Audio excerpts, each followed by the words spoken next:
Hello, this is called Big Jim, Little Jim. And it's by John Cunliffe. There they are there. You see them? I might have to turn the camera just a little bit so you can see. There are two Jims in our street, Big Jim and Little Jim. Big Jim is Little Jim's granddad, and you never saw such a good pair of friends. They were always together. Now I can't see you. On sunny days, old Jim would sit out in the front garden in his big chair, and Little Jim would bring him a cup of tea, then sit and read the paper to him.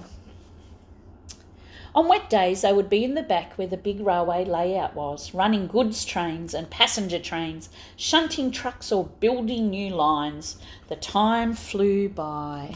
You see them? One day, Big Jim took badly. It was his back.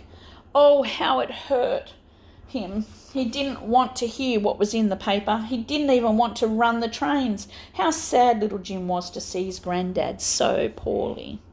Poorly means sick. He wasn't feeling very well. Won't you see the doctor, Granddad? Said Little Jim, pleading with him. He knew what a devil his granddad was when it came to doctors. He wouldn't have anything to do with them. I'm not having any doctors messing about with me, said Big Jim, but the pain got worse. You'll have to have the doctor, said Little Jim, almost in tears. If anybody can persuade him, said Gran, then young Jim's the one, but he wasn't having much luck, and at last the pain was so bad the old man gave in, and he said the doctor could come. But I don't promise to take any notice of him, he said. He's a bit grumpy. The doctor came on Tuesday morning and had a good look at Big Jim's back. Now, Mr. Jackson, said the young doctor, I'll give you some tablets. They'll help to ease the pain, but I'm afraid you'll have to go into hospital for a few weeks as soon as I can get you a bed. Oh, he's grumpy now, look. Then Little Jim, oh, wait, here we go. Nonsense, said Big Jim. I'm not going into hospital having folks messing me about. And that was that. He wouldn't budge.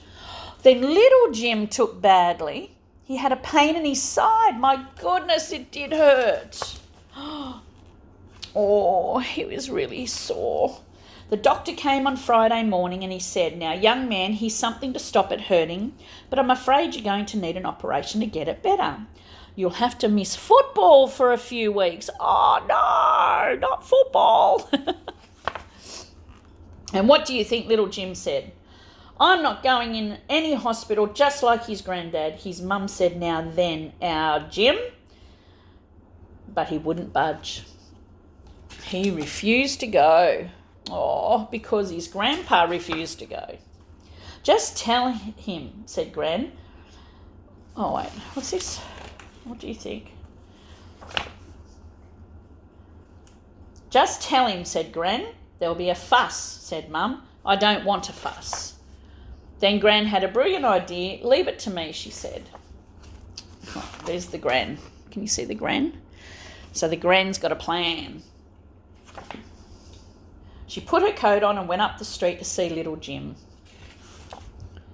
Now then, she said, there's only one way we can get your granddad to go into hospital. I wish he would, said Little Jim. He will if, what? If you go. Oh, all right then, I'll go. And no fuss? No fuss. Good lad. That was easy. Then she came back and went up to Granddad's room. Now then, she said, there's only one way we can get Little Jim to go into hospital. I wish he would, said Big Jim. He will if. What? All right then. If you go. All right then, I'll go. No fuss, no fuss. Good lad. So the granddads agreed to go, and so has Little Jim. A month later, they were back in the garden with the paper, and their friends stopped by to ask what it was like being in hospital.